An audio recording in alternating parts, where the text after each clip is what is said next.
Hello friends, എല്ലാവർക്കും നമസ്കാരം. നമ്മുടെ ഇഷ്ടപരമ്പരയുടെ ഇന്നത്തെ പുതുപുത്തൻ വിശേഷങ്ങളിലേക്ക് ഏവർക്കും സ്വാഗതം. എല്ലാവർക്കും നല്ലൊരു ദിവസമാകട്ടെ എന്ന് ആശംസിച്ചുകൊണ്ട് തന്നെ നമുക്ക് വിശേഷങ്ങളിലേക്ക് കടക്കാട്ടോ. അങ്ങനെ യമുനയെ അന്വേഷിച്ച് ആ വീട് മുഴുവനും തിരയാണ്. കാവേരിയും ഗംഗയും നിവിനും എല്ലാവരും ചേർന്ന്. പക്ഷെ ഒരിടത്ത് പോലും അവളെ കാണുന്നില്ല കേട്ടോ. അപ്പോൾ ഗംഗയ്ക്ക് ടെൻഷൻ ആവുകയാണ്. ഇനി അവൾ ഇവിടെ ഇല്ലേ, വിശാൽ പറഞ്ഞതൊക്കെ സത്യമായിരിക്കുമോ എന്നൊരു ചിന്ത വരിക. അതുകൊണ്ട് തന്നെ വിനീതിൻ്റെ അടുത്തേക്ക് ഗംഗ ഓടി വരിക. എന്നിട്ട് പറയും, വിനീതേട്ട യമുനെ ഇവിടെ ഒന്നും കാണുന്നില്ല എന്ന് പറയാണ്. അപ്പോൾ അത് കേൾക്കുമ്പോഴത്തേക്കും വിശാലിന് ധൈര്യം വരും കേട്ടോ. അപ്പം വിനീതാണെ വിശാലിൻ്റെ ഷർട്ടിൻ്റെ കോളറിൽ ഇങ്ങനെ കുത്തിപ്പിടിച്ചിരിക്കുക. എന്നിട്ട് അത് തട്ടി മാറ്റും. എന്നിട്ട് പറയും, അത് തന്നെയല്ലേ ഇത്ര നേരം ഞാൻ പറഞ്ഞത്, ഞങ്ങൾ ഇവിടെ ഒന്ന് ആഘോഷിക്കാനായിട്ടാണ് വന്നതാ. ഇത് എൻ്റെ അച്ഛൻ്റെ ഫാം ഹൗസാ. ഞാൻ ഇടയ്ക്കിടയ്ക്ക് ഇവന്മാരെയും കൂട്ടി ഇങ്ങോട്ട് വരുന്നതാ, ഒരു സ്മോളൊക്കെ അടിച്ച് വർത്താനമൊക്കെ പറഞ്ഞിരിക്കാനായിട്ട്. അല്ലാതെ ഞങ്ങൾ ഇവിടെ കൊണ്ട് പെണ്ണിനെ ഒന്നും ഒളിപ്പിച്ച് വെച്ചിട്ടില്ല. അതിൻ്റെ ആവശ്യവും ഇല്ല. യമുനെ കാണാതായിട്ടുണ്ടെങ്കിലേ അവൾ ഏതവൻ്റെയിലും കൂടെ ഇറങ്ങിപ്പോയതായിരിക്കും. അതിന് എൻ്റെ മെക്കിട്ട് കയറി കഴിഞ്ഞാലുണ്ടല്ലോ വെറുതെ ഇരിക്കില്ല ഞാൻ ആരാണെന്ന് അറിയാലോ, എൻ്റെ അച്ഛൻ ആരാണെന്ന് അറിയാലോ.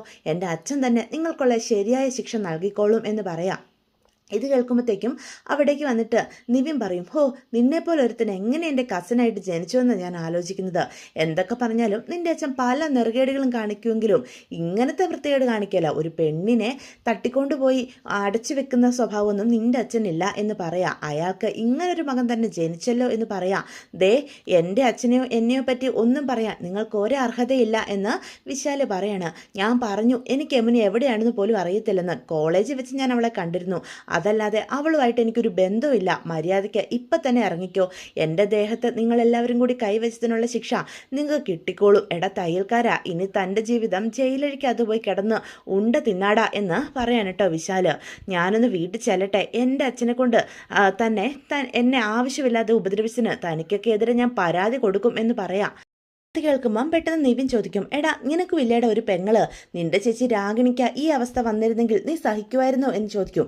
ദേ, എൻ്റെ ചേച്ചിയെപ്പറ്റി അനാവശ്യം പറഞ്ഞാലുണ്ടല്ലോ നിന്റെയൊക്കെ മുഖം ഇടിച്ച് ഞാൻ പഞ്ചറാക്കും എന്ന് വിശാല് പറയാം.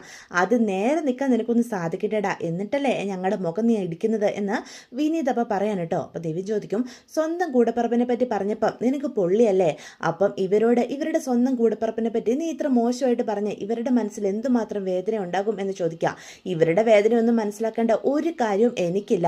അല്ല, ഇവരുടെ പെങ്ങള് കണ്ടവന്മാരുടെ കൂടെ ഇറങ്ങിപ്പോയതിന് ഞാൻ എന്തിനാ കുറ്റക്കാരനാകുന്നത് എന്ന് ചോദിക്കാൻ കേട്ടോ.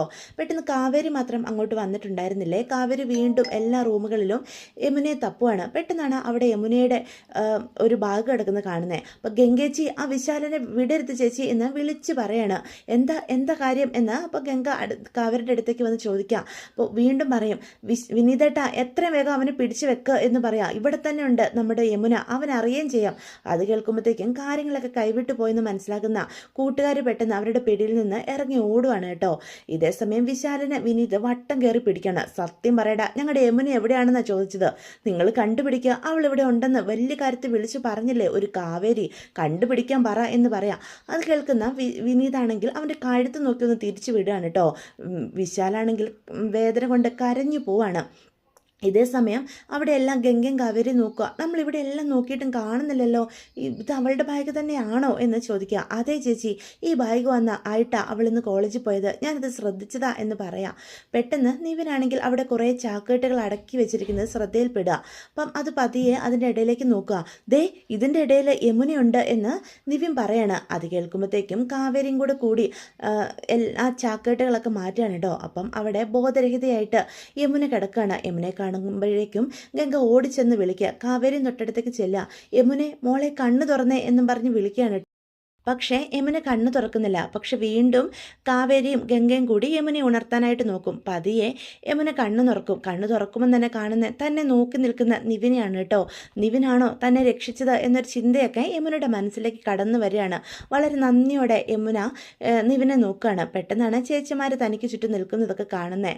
അപ്പം യമുന കരയാണ്. മോളെ നിനക്ക് കുഴപ്പമൊന്നും ഇല്ലല്ലോ അല്ലേ എന്ന് കാവേരി ചോദിക്കുക. അപ്പം അവിടെ നിന്ന് കരയുന്നതല്ലാതെ ഒരു മറുപടിയും യമുന പറയില്ല. മോളെ നിനക്ക് പ്രശ്നം പ്രശ്നമൊന്നുമില്ലല്ലോ, ഒരു കുഴപ്പമില്ലല്ലോ അല്ലേ എന്നും പറഞ്ഞ് ഗംഗയും കാവേരിയും കൂടി ഒരു വിധത്തിൽ യമുനയെ പിടിച്ച് എഴുന്നേൽപ്പിക്കുകയാണ് കേട്ടോ.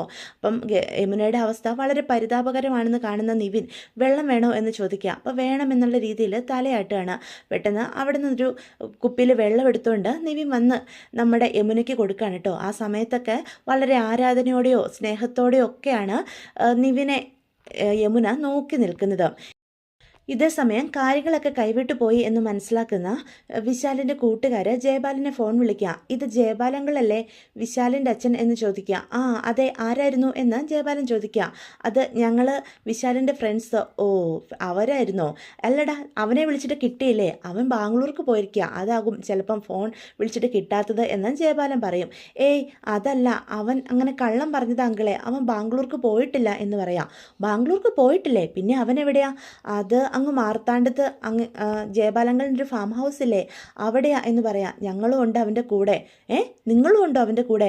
അല്ല, അവൻ എന്നിട്ട് എന്തിയെ, അവനെന്താ എന്നെ വിളിക്കാത്തത് എന്ന് ചോദിക്കുക. അത് പിന്നെ ചെറിയൊരു പ്രശ്നമുണ്ട് അങ്ങളെ എന്ന് പറയാം. പ്രശ്നമോ? എൻ്റെ മോന് എന്ത് പ്രശ്നം ഉണ്ടായത് എന്ന് ചോദിക്കുക. അത് ഇവിടെ കുറേ പേര് അതിക്രമിച്ച് വന്ന് വിശാലിനെ ഞങ്ങളെയൊക്കെ ഉപദ്രവിക്കുക, വിശാലിനെ അവർ പിടിച്ചു വെച്ചിരിക്കുക എന്ന് പറയാം. പിടിച്ചു വെച്ചിരിക്കുമോ? സത്യം പറ, എന്താ ഉണ്ടായത് എന്ന് ചോദിക്കുക. അത് പിന്നെ ഇവിടെ ഒരു ഗംഗ ടൈലറിംഗ് ഷോപ്പ് നടത്തുന്ന ഒരാളില്ലേ, അയാളും പിന്നെ ആരൊക്കെയോ 2 പെണ്ണുങ്ങളും എല്ലാവരും കൂടി ചേർന്ന് വന്ന് വിശാലിനെ എടുത്തിട്ടടിക്കുക. ഞങ്ങൾക്കിട്ടും കിട്ടി, ഞങ്ങൾ ഒരു വിധത്തിൽ അവിടുന്ന് രക്ഷപ്പെട്ട് വന്നതാ, എന്തേലും ചെയ്ത് അവനെ രക്ഷപ്പെടുത്തണം അങ്കിളെ എന്ന് പറഞ്ഞ് ഫോൺ കട്ട് ചെയ്യുക. ഹലോ എടാ എന്ന് പറഞ്ഞ് ജയപാലൻ കാര്യം തിരക്കാൻ നോക്കുമ്പോഴത്തേക്കും അവർ ഫോൺ കട്ട് ചെയ്തു കേട്ടോ. എന്താ സംഭവിച്ചത്? ഇവന്മാർ ശരിക്കും ഒന്നും പറഞ്ഞിട്ടില്ലല്ലോ എന്നൊരു ചിന്ത വരിക. പ്രവീണെ, നീ ഇങ്ങോട്ട് ഓടി വന്നേ എന്ന് പറഞ്ഞ് പ്രവീണെ വിളിക്കുക. എന്താ ജയപാലേട്ടാ, നമുക്ക് ഒരിടം വരെ പോകണം എന്ന് പറഞ്ഞ് പ്രവീണയും കൂട്ടിക്കൊണ്ട് ജയപാലൻ നേരെ സ്നേഹതീരത്തേക്കാണ് കേട്ടോ പോകാനായിട്ട് തുടങ്ങുന്നത്.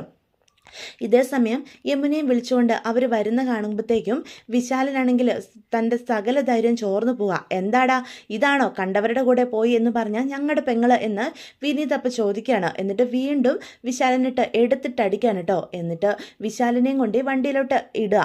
അതേസമയം ഗംഗയും കാവേരിയും കൂടി ഒരു വിധത്തിൽ നമ്മുടെ യമുനയും പിടിച്ച് വയ്യെ വണ്ടിയിലേക്ക് കയറ്റാനായിട്ട് തുടങ്ങുക. ഇതേ സമയം പ്രവീണയും ജയപാലനും കൂടി നേരെ സ്നേഹതീരത്ത് എത്തിയിട്ടുണ്ട് കേട്ടോ. അപ്പോൾ പ്രവീണ ചോദിക്കും, ഇങ്ങോട്ടാണോ ജയപാലേട്ടൻ ഇത്ര കാര്യമായിട്ട് വിളിച്ചുകൊണ്ട് വന്നത്? അല്ല, ഇവിടേക്ക് വരേണ്ട എന്താവശ്യമുള്ളത്? നമ്മളിവിടെ വന്നാൽ തന്നെ ആ ശാരദയും രാധമ്മയും നമ്മളിവിടെ കയറ്റുമെന്ന് തോന്നുന്നുണ്ടോ എന്ന് പ്രവീണ ചോദിക്കുക. എടി, ഇപ്പോൾ ഒരു അത്യാവശ്യ കാര്യമുണ്ട്, ആ കാര്യം പറയാനായിട്ടാണ് ഇപ്പം നമ്മളിങ്ങോട്ട് വന്നത്. നമ്മുടെ മകനില്ലേ, അവന് ചെറിയൊരു പ്രശ്നം. വിശാലിന് എന്ത് പ്രശ്നം? അവനതിന് രാഗിണിയുടെ അടുത്തേക്ക് പോയിരിക്കുകയല്ലേ എന്ന് ചോദിക്കാം. അവൻ രാഗിണിയുടെ അടുത്ത് പോയിട്ടില്ലെന്നോ? പിന്നെ അവൻ എവിടെ പോയത്? മാർത്താണ്ഡത്ത് നമുക്കൊരു ഫാം ഹൗസ് ഇല്ലേ, അവനും കൂട്ടുകാരും കൂടി അവിടെയാണെന്ന്. അവിടെയോ? എന്താ പ്രശ്നം? എനിക്കൊന്നും മനസ്സിലാകുന്നില്ല. എൻ്റെ പൊന്നും പൊട്ടിക്കളി, നിന്നെ എന്തെങ്കിലും കാര്യം പറഞ്ഞ് മനസ്സിലാക്കാൻ നോക്കിയാൽ എൻ്റെ സ്വസ്ഥത പോവത്തേ ഉള്ളൂ. മിക്കവാറും പൊടിയുടെ ഇടപാടാണെന്നാണ് തോന്നുന്നത്. പൊടിയോ? ഈ എന്തൊക്കെയാ ജയപാലേട്ടാ നിങ്ങൾ ഈ പറയുന്നത്? ഏത് പൊടി? ഓ എൻ്റെ പൊന്ന് പ്രവീണെ, നീ ഒന്ന് വായടച്ചിരിക്കാവോ? ദേ, ഞാനൊരു കാര്യം പറഞ്ഞേക്കാം. നീ ആണെങ്കിൽ ശാരദയുടെ രാധമ്മയുടെ മുന്നിൽ നന്നായിട്ട് അഭിനയിച്ച് നിന്നോണം, സ്നേഹത്തോടെ സംസാരിക്കണം എന്ന് പറയാണ്. അതായത് വിശാലിനെ അവിടെ ആ വിനീതും കാവേരിയും എല്ലാവരോട് ചേർന്ന് പിടിച്ചു വെച്ചിരിക്കുകയാണെന്നാണ് പറയുന്നത്. അല്ല, കാവേരിയൊക്കെ എന്തിനാ അങ്ങോട്ട് പോയിരിക്കുന്നത്? യമുനെ കാണാതെ പോയതിൽ വിശാലിനൊരു പങ്കും ഇല്ലല്ലോ എന്ന് പറയാം. എനിക്കൊന്നും അറിയില്ല. അവൻ്റെ കൂട്ടുകാർ അറ്റവും മൂലയും ഇല്ലാതെ വ്യക്തമില്ലാതെ എന്തൊക്കെയോ പറഞ്ഞത്. എനിക്ക് തോന്നുന്നേ മിക്കവാറും യമുനെ പിടിച്ചുകൊണ്ട് പോയതാണോ എന്നൊരു സംശയം. ദേ, ഇനിയിപ്പം എന്തെങ്കിലും പ്രശ്നം ഉണ്ടായി തന്നെ തമിഴ്നാട് ബോർഡറാണ്, നമുക്ക് ഒരു ഹോൾഡും ഇല്ലാത്ത സ്ഥലം. ദൈവമേ, വലിയ പ്രശ്നമാകും. അതുകൊണ്ട് എത്രയും വേഗം ഇത് ഒതുക്കി തീർക്കാനായിട്ട് നോക്കണം. അതുകൊണ്ടാണ് നിന്നോട് പറഞ്ഞത്, മനസ്സിലായോ എന്ന് ചോദിക്കാം. അതൊക്കെ ഞാൻ നോക്കിക്കോളാം ജയപാലേട്ട എന്ന് പറയണേ. ദേ, ഇവിടെയുള്ളവരൊക്കെ പൊട്ടന്മാരും മണ്ടികളുമാണ്. നമ്മൾ 2 കണ്ണുനീര് കാണിച്ച് ഒന്ന് സംസാരിച്ച് കഴിഞ്ഞാൽ ആ ശാരദ രാധമ്മ നമ്മുടെ കാല് വേണേ വീഴും. അത്രയ്ക്കും മണ്ടികളാ, നീ വാ എന്ന് പറയാം. അപ്പോൾ പ്രവീണയ്ക്കും അതറിയാവുന്നത് കൊണ്ട് തന്നെ ജയപാലൻ്റെ പിന്നാലെ ചെല്ലുക. അപ്പോൾ രാധമ്മ ഇവരെ വണ്ടി വന്ന ശബ്ദം കേൾക്കുമ്പം ഹാളിലേക്ക് വരിക. എന്നിട്ടൊന്നും മിണ്ടാതെ നിൽക്കുക. രാധമ്മ ഇവിടെ ഉണ്ടായിരുന്നോ? വാ പ്രവീണെ, കയറി വാ, നമ്മുടെ സ്വന്തം വീടല്ലേ എന്ന് പറയാണ്. അല്ല, ഇവിടെ ആരും ഇല്ലേ എന്ന് ചോദിക്കുകയാണ് കേട്ടോ. പെട്ടെന്നാണെങ്കിൽ പ്രവീണയോട് രാധമ്മ ചോദിക്കും, അല്ല നിങ്ങൾ രണ്ടും എന്താ ഇവിടെ? അത് പിന്നെ കാവേരി ചെന്ന് ഞങ്ങളുടെ വിശാലിനെ തടങ്കിലാക്കിയേക്കാന്നൊന്ന് അറിഞ്ഞു. അതിൻ്റെ സത്യാവസ്ഥ എന്താണെന്ന് അറിയാനായിട്ടാണ് ഇങ്ങോട്ട് വന്നത്. ജയപാലേട്ടൻ പറഞ്ഞതാ ഇവിടേക്ക് വരണ്ട എന്ന്. ഞാനാ പറഞ്ഞത് ഇവിടേക്ക് വന്ന് കാര്യങ്ങൾ തിരക്കാം പോലീസ് സ്റ്റേഷനിൽ പോകുന്നതിന് മുന്നേന്ന്. അതുകൊണ്ട് മാത്രം ഇങ്ങോട്ട് വന്നത്. അല്ല ശാരദ എവിടെ എന്ന് ചോദിക്കാം. പെട്ടെന്ന് ശാരദയാണെങ്കിൽ അങ്ങോട്ട് കടന്നു വരികയാണ് കേട്ടോ. അപ്പോൾ ശാരദയെ കാണുമ്പോഴത്തേക്കും, ശാരദ ഇവിടെ ഉണ്ടായിരുന്നോ? പ്രവീണെ നീ ഇവിടെ ഇരിക്കുക എന്നും പറഞ്ഞ് അവിടെ പ്രവീണയും ജയപാലനും കൂടി ഇരിക്കുകയാണ് കേട്ടോ. അപ്പോൾ ശാരദ പിന്നിൽ ഇരുന്ന ആ ചൂല് മുന്നിലേക്ക് എടുക്കുകയാണ്. ചൂല് കാണുമ്പോഴത്തേക്കും ജയപാലനും പ്രവീണയും ഞെട്ടിത്തെറിച്ച് നിൽക്കുകയാണ് കേട്ടോ. എന്താ സംഭവിക്കുന്നതെന്നുള്ള രീതിയിൽ. പെട്ടെന്ന് ശാരദ പറയും, ഇപ്പം തന്നെ എൻ്റെ വീട്ടിൽ നിന്ന് ഇറങ്ങിക്കോണം എന്ന് പറയാൻ കേട്ടോ. അത് കേൾക്കുമ്പോഴത്തേക്കും ആകെ അപമാനിതരായി പ്രവീണയും ജയപാലനും നിൽക്കുക. അത് ഞങ്ങൾ ഇങ്ങോട്ട് ക്ഷണം സ്വീകരിച്ച് വന്നതൊന്നുമല്ല. എൻ്റെ മകൻ മാർത്താണ്ഡത്ത് ഫാം ഹൗസിലുണ്ടായിരുന്നു. അവിടെ പോയി കാവേരിയും വിനീതും ഒക്കെ പ്രശ്നം ഉണ്ടാക്കിയെന്നറിഞ്ഞു. അതിൻ്റെ സത്യാവസ്ഥ എന്താണെന്ന് അറിയാനായിട്ടാണ് ഇങ്ങോട്ട് വന്നത്. ജയബാലേട്ടൻ പറഞ്ഞതാ പോലീസ് സ്റ്റേഷനിൽ പോയി ഒരു പരാതി കൊടുക്കാമെന്ന്. ഞാനാ പറഞ്ഞത് ഇങ്ങോട്ട് വന്ന് കാര്യങ്ങൾ തിരക്കിയിട്ട് ചെയ്താൽ മതിയെന്ന്. അതിപ്പം ഇങ്ങനെ അപമാനിക്കാനെന്ന് അറിഞ്ഞിരുന്നെങ്കിൽ ഞങ്ങൾ നേരെ പോയി പരാതി കൊടുക്കുകയോ ചെയ്യുമായിരുന്നുള്ളൂ എന്ന് പറയാം. അപ്പം ശാരദ പറയും, ഈ നിമിഷം ഇറങ്ങിക്കോണം. എൻ്റെ വീട്ടിൽ നിന്ന് ഇറങ്ങാനാ പറഞ്ഞത്. എൻ്റെ മകളെ തട്ടിക്കൊണ്ട് പോയിട്ട് ഇപ്പം ന്യായം പറയുന്നോ? ഇപ്പം ഇറങ്ങിയില്ലെങ്കിൽ ഈ ചൂല് വെച്ച് അടിച്ചിറക്കും എന്ന് പറയാം. അത് കേൾക്കുന്ന പ്രവീണയ്ക്കും ജയപാലനും ആകെ നാണക്കേടാവാണ് കേട്ടോ. അവിടുന്ന് തല കുനിച്ചിറങ്ങി പോവാണ്. എന്ത് ചെയ്യണം ജയപാലേട്ട എന്ന് പ്രവീണ ചോദിക്കാം. പെട്ടെന്ന് ഈ ബഹളങ്ങളൊക്കെ കേട്ട് അയലോക്കത്തുള്ള ആളുകളൊക്കെ അടുത്തേക്ക് വരികയാണ് കേട്ടോ. എന്താ ജയപാല, ഇവിടുന്ന് ഒരു ശബ്ദം കേട്ടല്ലോ? ഓ അതോ, ഒന്നും പറയണ്ട. ഇവരുടെ മകളെ കാണാനില്ല, ഏതോ ഒരുത്തൻ്റെ കൂടെ ഇറങ്ങിപ്പോയെന്നും പറഞ്ഞുകൊണ്ട് എൻ്റെ മകനെ പിടിച്ചു വെച്ചിരിക്കുക. അതൊന്ന് അന്വേഷിക്കാൻ വന്നപ്പം ശാരദയ്ക്ക് അഹങ്കാരം എന്ന് പറയാണ്. യമുനെ കാണാനില്ലെന്നോ? അതെ, ഏതോ ഒരുത്തിൻ്റെ കൂടെ ആ പെണ്ണ് ഇറങ്ങിപ്പോയി. അല്ല, നല്ല സ്വഭാവമാണല്ലോ പിന്നെ എല്ലാത്തിനും. അതിനും എൻ്റെ കുടുംബത്തിലെ കയറിയ പ്രശ്നം ഉണ്ടാക്കിയിരിക്കുന്നത്. എൻ്റെ മകനെ പിടിച്ചു വെച്ചിരിക്കുക. ഇതൊക്കെ എവിടുത്തെ ന്യായമാ? ന്യായം ചോദിക്കാൻ വന്ന ഞങ്ങളെ അപമാനിച്ച വിടുകയാണ് ചെയ്തത് ശാരദ എന്ന് പറയാൻ കേട്ടോ. അപ്പം അതൊക്കെ കേൾക്കുന്ന ആൾക്കാരെല്ലാം മൂക്കത്ത് വിരൽ വെക്കുകയാണേ. ശാരദ, ഈ കേൾക്കുന്നതൊക്കെ സത്യമാണോ എന്ന് അപ്പം വീടിൻ്റെ വാതിക്കൽ നിൽക്കുന്ന ശാരദയോട് ചോദിക്കുക. എന്ത് മറുപടി പറയണമെന്നറിയാതെ ശാരദ നിൽക്കുക. ഇയാൾ വിളിച്ചു പറയുന്നത് കേട്ടിട്ട് നിങ്ങൾ അതൊക്കെ വിശ്വസിക്കാൻ നിൽക്കരുത്. എൻ്റെ കുടുംബത്തോട് അത്രയേറെ നെറുകേട് ചെയ്തവനാ ഇയാൾ എന്ന് ശാരദ പറയണം കേട്ടോ. ഇതേ സമയം നമ്മുടെ കാവേരി ആണെങ്കിൽ യമുനയോട് ചോദിക്കുന്നുണ്ട്, നിനക്ക് എന്തിൻ്റെ സൂക്കേടായിട്ടാടി ഇവൻ്റെ പിന്നാലെ പോകുന്നത് എന്ന് ചോദിക്കുക. ചേച്ചി, ഇവൻ എന്നെ തെറ്റിദ്ധരിപ്പിച്ചതാ. നമ്മുടെ അച്ഛൻ്റെ തോട്ടം സ്വന്തമാക്കിയതിൻ്റെ രേഖകളൊക്കെ ആ ജയപാലങ്ങളുടെ കയ്യിലുണ്ട്. അതൊക്കെ മേടിച്ച് തരാമെന്ന് പറഞ്ഞപ്പം ഒരു നിമിഷം ഞാൻ ഇയാളെ വിശ്വസിച്ച് പോയി ചേച്ചി. അതിൻ്റെ ശിക്ഷയാണ് എനിക്ക് കിട്ടിയത് എന്ന് പറയാം. അത് കേൾക്കുമ്പം പിന്നെ കാവേരി ഗംഗയും ഒന്നും മറുപടി പറയുന്നില്ല. ഇവനെയൊക്കെ എങ്ങനെ നിനക്ക് വിശ്വസിക്കാൻ തോന്നി? ഇവനും ഇവൻ്റെ കുടുംബവും നമ്മളെ ദ്രോഹിക്കാൻ വേണ്ടി മാത്രം നടക്കുന്നവരാ. അങ്ങനെയുള്ള ഇവര് നമുക്കൊരു നല്ല കാര്യം ചെയ്യുമെന്ന് തോന്നുന്നുണ്ടോ എന്ന് ചോദിക്കാം. അതിനുശേഷം യമുനയും വിശാലിനെയും ഒക്കെ കൂട്ടിക്കൊണ്ട് നേരെ വീട്ടിലേക്ക് പോകാനായിട്ട് അവർ തുടങ്ങാണ് കേട്ടോ. അങ്ങനെ ജയപാലനാണെങ്കിൽ സ്നേഹതീരത്തെ മുറ്റത്ത് അയലോക്കക്കാരോടെല്ലാം ഈ കാര്യങ്ങളൊക്കെ വിളിച്ചു കൂവിക്കൊണ്ടിരിക്കുന്ന ആ സമയത്ത് തന്നെയാണ് കാവേരി ഗംഗയും വിനീതും കൂടി നമ്മുടെ നിവിൻ്റെ ഒപ്പം യമുനയും കൂട്ടിക്കൊണ്ട് വരുന്നത്. അപ്പോൾ വണ്ടി വരുന്ന കാണുമ്പം ഓടിച്ചെന്ന് ഇറങ്ങാണ് ശാരദ. മകൾ വന്നു എന്നുള്ള തിരിച്ചറിവ് ശാരദയ്ക്കും ഉണ്ടാവുകയാണ് കേട്ടോ. അപ്പോൾ ജയപാലനും ആകാംക്ഷയോട് കൂടി നോക്കുക. ആദ്യം തന്നെ യമുനയെ പുറത്തേക്ക് ഇറക്കുകയാണ്. അപ്പോൾ ആൾക്കാരെല്ലാം കൂടി നിൽക്കുന്നത് കൊണ്ട് തന്നെ യമുനയ്ക്ക് ആകെ നാണക്കേട് തോന്നുക.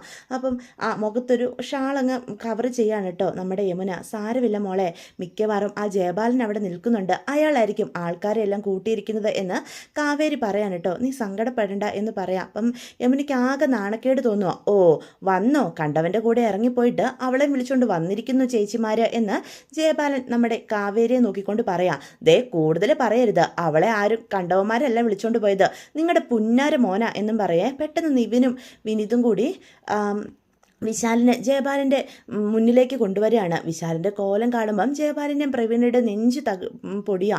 പ്രവീണ ഓടിപ്പോയി, മോനെ ഇതെന്നാടാ നിൻ്റെ ദേഹമെല്ലാം പൊട്ടിയിരിക്കുന്നത് എന്ന് ചോദിക്കുക.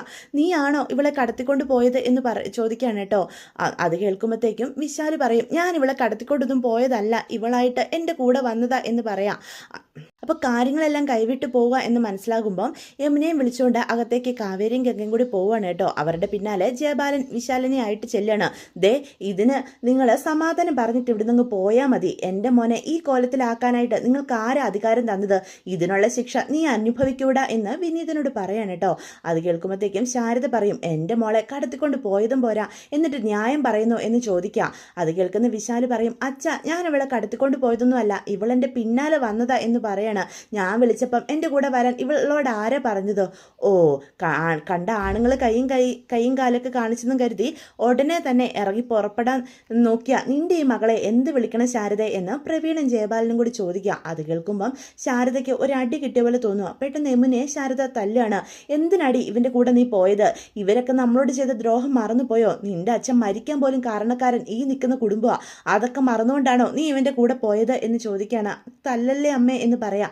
അപ്പം കാവേരിക്ക് എങ്ങും കൂടി പറയാം, അമ്മേ അവൾ ഇങ്ങനെ തല്ലല്ലേ, ദേ ഈ ജയപാലൻ അടക്കി വെച്ചിരിക്കുന്ന നമ്മുടെ തോട്ടത്തിനെ കുറിച്ചുള്ള തെളിവുകൾ കൊടുക്കാമെന്ന് പറഞ്ഞ് വിശ്വസിപ്പിച്ച ഇവൻ നമ്മുടെ യമുനയും കൂട്ടിക്കൊണ്ട് പോയത്. യമുന അത് വിശ്വസിച്ച് പോയമ്മേ, അവളുടെ ഭാഗത്ത് ഒരു തെറ്റുമില്ല എന്ന് പറയണം കേട്ടോ. അപ്പോൾ ഇതൊക്കെയാണ് ഇന്നത്തെ എപ്പിസോഡും അതുപോലെ നാളത്തെ കുറച്ച് ഭാഗം കൂടി ഞാൻ ഉൾപ്പെടുത്തിയിട്ടുണ്ട്. അപ്പോൾ വീഡിയോ ഇഷ്ടപ്പെട്ടു എങ്കിൽ ചാനൽ സബ്സ്ക്രൈബ് ചെയ്യാൻ മറക്കരുത് കേട്ടോ, ലൈക്ക് ചെയ്യാനും മറക്കരുത്. നിങ്ങളുടെ അഭിപ്രായങ്ങൾ കമൻസ് വഴി